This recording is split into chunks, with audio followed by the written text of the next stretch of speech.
علم نور ہے، علم نور ہے، علم نور ہے، علم نور ہے، العلم نور۔ یقیناً یہ رحمت کے فرشتے کو دور کر دے گی آپ کے گھر سے۔ والد صاحب کی وراثت میں سے اب بہن کو حصہ نہیں دیا جائے گا۔ کیوں؟ اس لیے کہ والد صاحب نے اپنی زندگی میں جو شادی کی ہے وہ اپنے مال سے ہی تو کی ہے، اپنے بنائے ہوئے مسئلے ہیں اور اپنی ذہن سے اور اپنے عقل سے یہ ساری باتیں کی جاتی ہیں۔ شریعت نے ایسا کوئی تصور ہمیں پیش نہیں کیا۔ کیا اولاد ماں باپ کی زندگی میں وراثت سے حصے کا مطالبہ کر سکتی ہے؟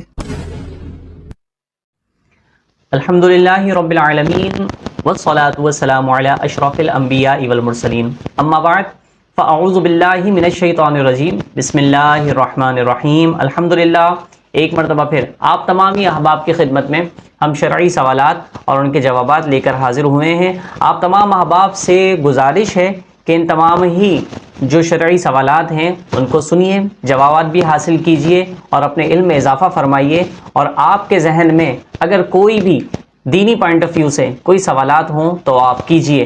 انشاءاللہ ہم قرآن و حدیث کی روشنی میں ان تمام سوالات کے جوابات دینے کی کوشش کریں گے۔ تو چلیے آج کے اس ایپیسوڈ کے سوالات کی طرف چلتے ہیں۔ مفتی صاحب کی بارگاہ میں سوال عرض ہے کہ اللہ تبارک و تعالیٰ کی ذات کو آپ، تم یا تو کہنا کیسا؟ جی ہاں ناظرین، اللہ تبارک و تعالیٰ کی ذات کو مخاطب کرتے ہوئے ایسا جملہ کہنا کہ جو اللہ تبارک و تعالیٰ کی شان کے لائق نہ ہو، یہ مناسب نہیں ہے۔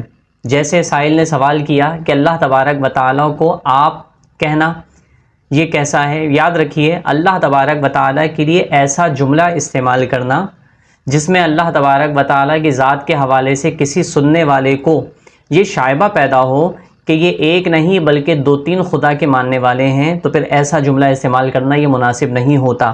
مثال کے طور پر آپ نے یوں دعا مانگی کہ یا اللہ آپ ہماری دعا کو قبول فرمائیے، یا آپ ہمیں فلاں شے عطا فرمائیے یا فلاں نعمت عطا فرمائیے، تو اب اس طرح جب جملہ کہا جاتا ہے تو سننے والے کو یہ شائبہ ہو سکتا ہے کہ یہ جو کہا جا رہا ہے کہ آپ دعا قبول فرمائیں، تو آپ سے مراد ہو سکتا ہے کہ دو یا تین خدا کے ماننے والے ہوں۔ لیکن جب یہ جملہ کہا جائے گا کہ یا اللہ تو ہماری دعا کو قبول فرما، تو جب یہ جملہ کہا جائے گا کہ تو دعا کو قبول فرما، تو سننے والے کے ذہن میں کسی قسم کا کوئی شائبہ نہیں آئے گا کہ تو یقیناً واحد کے زیادہ قریب ہے۔ تو اس لیے اللہ تبارک و تعالیٰ کے لیے ایسا جملہ استعمال کیا جائے کہ جس میں جمع کے صیغے نہ آئیں بلکہ واحد کا صیغہ استعمال کرنا، یہ اللہ تبارک و تعالیٰ کی شان کے لائق زیادہ ہے۔ اسی طریقے سے ضمناً میں بھی یہ ذکر کر دوں کہ بعض لوگ اللہ تبارک و تعالیٰ کے حوالے سے اللہ تبارک و تعالیٰ کو پکارتے وقت اللہ میاں کہتے ہیں۔ یاد رکھیے ناظرین، یہ جملہ کہنا بھی علماء فرماتے ہیں کہ درست نہیں ہے، کیونکہ اللہ کے لیے ایسا لفظ استعمال کرنا بھی منع ہے کہ جس کے مثال کے طور پر 10 معنی ہوں، اور ان 10 معنوں میں سے اگر ایک معنی بھی غلط ہیں اور 9 معنی صحیح ہیں، تو ایسا لفظ بھی اللہ کے لیے استعمال کرنا یہ درست نہیں ہے۔ مثال کے طور پر میں آپ کی خدمت میں یہ میاں کا لفظی اگر بتاؤں تو اس کا مطلب یہ ہے میاں کے جہاں شوہر کے معنی بھی میاں کے ہوتے ہیں، اسی طریقے سے اللہ تبارک و تعالیٰ کے لیے جو میاں استعمال کیا جاتا ہے تو میاں ہم کسی کو مذاق میں بھی کہتے ہیں۔ اسی طرح ایک اور جو بہت ہی نامناسب مطلب ہے میاں کا، وہ یہ ہے کہ عورت اور مرد کے درمیان ناجائز تعلقات قائم کرنے والے کو بھی میاں کہا جاتا ہے۔ تو یقیناً آپ سمجھتے ہوں گے اللہ تبارک و تعالیٰ کے لیے ایسا جملہ استعمال کرنا پھر کیسے مناسب ہو سکتا ہے۔ تو لہٰذا اللہ تبارک و تعالیٰ کے لیے اللہ میاں کہنا مناسب نہیں۔ آپ کو پکارنا ہی ہے تو اللہ عز و جل کہیں، اللہ جل جلالہ کہیں، اللہ تبارک و تعالیٰ کہیں، تو یہ اللہ تبارک و تعالیٰ کی شان کے زیادہ لائق ہے۔ سائل کی طرف سے یہ سوال آیا ہے کہ آج کل شاپنگ مال میں کچھ ایسے گیم ہوتے ہیں کہ لیور سے کھلونے وغیرہ اٹھائے جاتے ہیں، تو اس گیم کے بارے میں شریعت کا کیا حکم ہے؟ جی ہاں ناظرین، اس طرح کے گیم شاپنگ مال میں دیکھنے میں آتے ہیں، اور ہم نے سائلین سے اس طرح کی بات سنی بھی کہ شاپنگ مال میں ایسے گیم موجود ہیں کہ ٹوکن لیا جاتا ہے، باقاعدہ پیسے دیے جاتے ہیں، اور پھر اس کے بعد اس ٹوکن کے ذریعے گیم ایسا کھیلا جاتا ہے کہ لیور کے ذریعے ٹوائز اٹھائے جاتے ہیں، کھلونے اٹھائے جاتے ہیں۔ اگر کھلونا آپ کے پاس آ گیا تو آپ کا نصیب، اور اگر نہیں آیا تو جو آپ نے ٹوکن لینے کے لیے پیسے دیے ہیں وہ آپ کے پیسے ضائع ہو گئے۔ یاد رکھیے یہی تعریف جو یہاں اس گیم کی ہے یہی تعریف جوئے کی بھی ہے، کہ جو جیتتا ہے اس کا فائدہ ہوتا ہے، جو ہارتا ہے اس کا نقصان ہو جاتا ہے۔ تو ہمارے یہاں لوگ اس طرح کے گیم کھیلتے ہیں اور ان کو شرعی مسائل نہ پتہ ہونے کی وجہ سے وہ اس طرح حرام کام میں مبتلا ہو جاتے ہیں۔ یاد رکھیے ہم لوگ اگر بات یہ کہیں تو کچھ والدین اپنے بچوں کی ضد کے آگے مجبور ہوتے ہیں، کہتے ہیں بچے ضد کرتے ہیں تو لہٰذا بچوں کی ضد کی وجہ سے ہم یہ تھوڑا بہت اس طرح کے گیم بچوں کو کھلوا لیتے ہیں۔ یاد رکھیے آج اگر آپ ان بچوں کی اس ناجائز ضد کو اور ناجائز فرمائش کو پورا کریں گے تو ہو سکتا ہے بلکہ یقیناً کہیں ایسا نہ ہو کل بروز محشر رب کی نافرمانی کرنے کی وجہ سے آپ کا یہ عمل روز محشر قابل گرفت ہو جائے۔ تو لہٰذا اس طرح کے گیم کھیلنا یا اس طرح کے گیم اپنی اولادوں کو اپنی بچوں کو کھلوانا یقیناً یہ ناجائز و حرام ہے، تو اس سے بچنے کی کوشش کیا کریں۔ اللہ ہمیں عمل کرنے کی توفیق عطا فرمائے۔ واللہ اعلم بالصواب۔ ایک سائل نے یہ سوال کیا ہے کہ اگر راستے میں گری ہوئی رقم یا کوئی چیز ملے تو کیا کریں؟ جی ہاں، اگر کسی شخص کو راستے میں کوئی شے، کوئی رقم، کوئی چیز ملتی ہے تو اب ایسی چیز کو شریعت کی اصطلاح میں لقطہ کہا جاتا ہے۔ اب اگر جس شخص کو وہ رقم دکھی ہے، ملی ہے، تو اگر اس نیت کے ساتھ اٹھاتا ہے کہ میں اس کے مالک کو جانتا ہوں اور اس کے مالک تک پہنچا دوں گا تب تو درست ہے، لیکن اگر وہ اس کے مالک کو نہیں جانتا ہے تو پھر اب اس کو اٹھانے کی ضرورت نہیں ہے بلکہ وہ وہیں چھوڑ دے۔ اور اگر اس نے اٹھا لی ہے اور پھر اب ایسی صورت میں سوچے کہ اس پر قبضہ کر لیتا ہوں، اپنے ہی استعمال میں کر لیتا ہوں، کل بروز محشر اس کو جواب دینا پڑے گا۔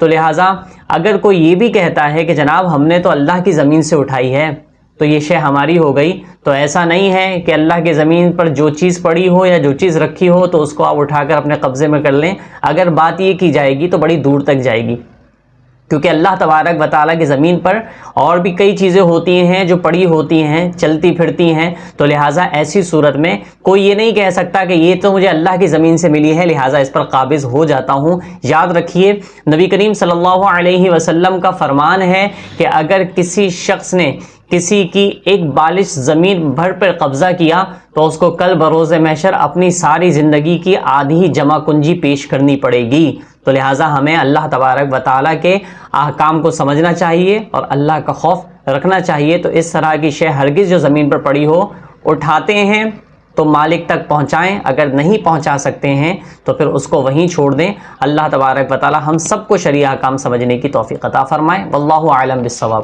مفتی صاحب کی بارگاہ میں ایک سوال آیا ہے کہ کیا اولاد ماں باپ کی زندگی میں وراثت سے حصے کا مطالبہ کر سکتی ہے؟ جی دیکھیں، وراثت جو ہے وہ بنتی ہے کسی کے انتقال کے بعد۔ مطلب کوئی مالدار شخص ہے تو جب تک وہ زندہ ہے تو وہ مال اس کی وراثت نہیں ہے۔ وراثت کہلاتی ہی تب ہے جب مالدار شخص یا کسی بھی مال کا مالک شخص وہ دنیا سے انتقال کر جائے گا، تو اب انتقال کے بعد جو اس نے مال چھوڑا ہے وہ اس کی وراثت کہلائے گی۔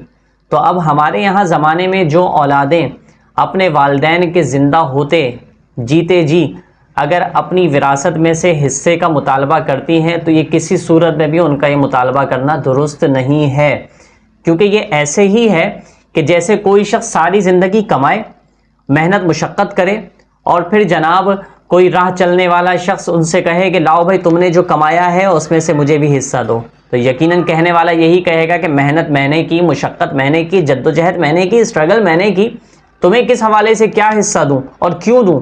تو یقیناً اسی طریقے سے اولادیں جو زندہ رہتے ہوئے ماں باپ کی زندگی میں ہی ان سے مال کا مطالبہ کرتی ہیں تو یقیناً یہ مطالبہ کرنا ان کے لیے بالکل بھی درست نہیں ہے اور یہ وراثت نہیں ہے۔ جب ماں باپ دنیا سے رخصت ہوں گے تو وراثت بنے گی۔ اب وراثت بھی شریعت کے مطابق، احکام شریعت کے مطابق اولادوں میں تقسیم ہوگی۔ تو اللہ تبارک و تعالی ہمیں بے جا مطالبہ کرنے سے اور بے جا مال کی ہوس سے بچنے کی توفیق نصیب فرمائے۔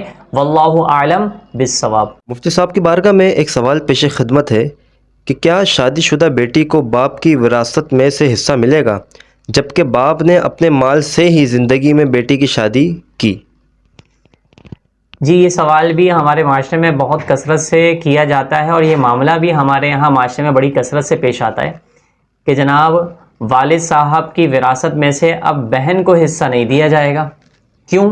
اس لیے کہ والد صاحب نے اپنی زندگی میں جو شادی کی ہے وہ اپنے مال سے ہی تو کی ہے، تو لہٰذا اب جس مال سے والد صاحب نے شادی کر دی وہی حصہ بہن کا ہو گیا۔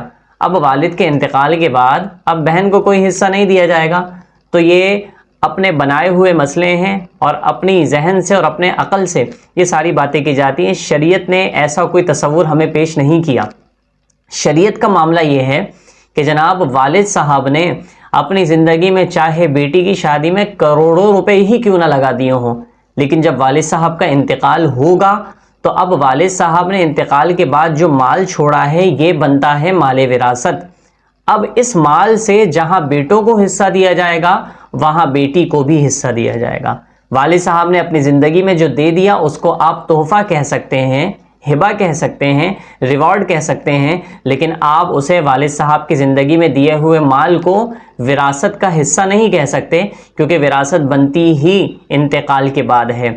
تو لہٰذا جس طرح بھائی والد صاحب کی وراثت سے حصہ حاصل کرتے ہیں، اسی طرح بہنوں کو بھی والد صاحب کی وراثت سے حصہ دینا چاہیے۔ یہ ہماری اپنی مرضی نہیں ہے بلکہ شریعت کی مرضی ہے جو میں نے آپ کی خدمت میں پیش کی۔ اللہ تبارک و تعالی ہم سب کو احکام شریعت سمجھ کر عمل کرنے کی توفیق عطا فرمائے۔ واللہ اعلم بالصواب۔ معاشرے میں یہ دیکھا گیا ہے کہ کچھ لوگ اپنے گھروں میں جاندار کی تصویر لگاتے ہیں، شریعت اسلام کا اس بارے میں کیا حکم ہے؟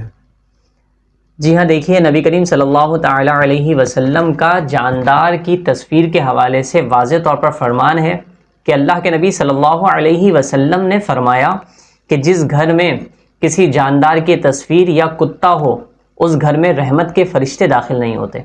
تو یقیناً جو عمل اللہ تبارک و تعالیٰ کی رحمت سے یا رحمت کے فرشتے داخل ہونے سے روک دے تو ہمیں ایسے عمل سے بچنا چاہیے۔ جاندار کی تصویر بے جان ہے، درخت ہے یا کوئی سینری ہے، پہاڑ ہے، کوئی اچھا سین ہے، اس کی تصویر لے کر اگر آپ نے اپنے گھر میں لگائی ہے تو اس میں کوئی مذائقہ نہیں ہے، لیکن اگر کسی انسان کی، کسی جانور کی شکل جاندار کی تصویر اگر اپنے گھر میں لگائی ہے تو یقیناً یہ رحمت کے فرشتے کو دور کر دے گی آپ کے گھر سے۔ یہاں یہ بات یاد رکھیے، بہت سارے لوگ کہتے ہیں کہ جناب ہمارے والدین کا انتقال ہو گیا تو لہٰذا ہمارے والدین کی یاد تازہ رہے تو اس لیے ہم نے ان کی تصویر کو فریم میں کر کے گھر میں سجا دیا ہے۔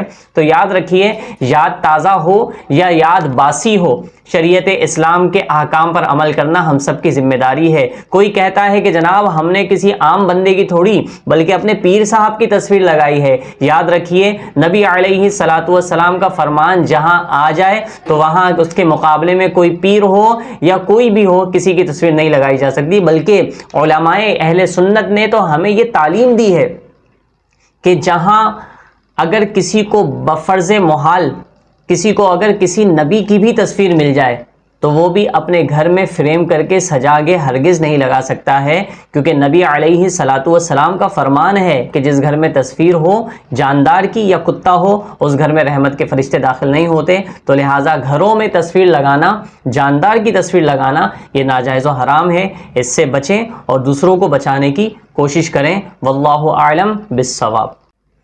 جی ناظرین، اسی طرح کے مزید شرعی سوالات حاصل کرنے کے لیے اور ان کے جوابات حاصل کرنے کے لیے آپ ہماری ویڈیو کو دیکھیں، شیئر کریں، کمنٹس کریں۔ کسی کے ذہن میں کوئی بھی شرعی سوال ہو تو آپ کمنٹ باکس میں اپنے سوال کو پیش کریں۔ انشاءاللہ ہم کوشش کریں گے کہ قرآن و سنت کی روشنی میں آپ احباب کی خدمت میں ان سوالات کے جوابات پیش کر سکیں۔ اللہ تبارک و تعالیٰ سے دعا ہے کہ اللہ ہم سب کو اخلاص کے ساتھ دین متین کی خدمت کرنے کی توفیق عطا فرمائے۔ آمین۔ وآخر دعوانا ان الحمد للہ رب العالمین۔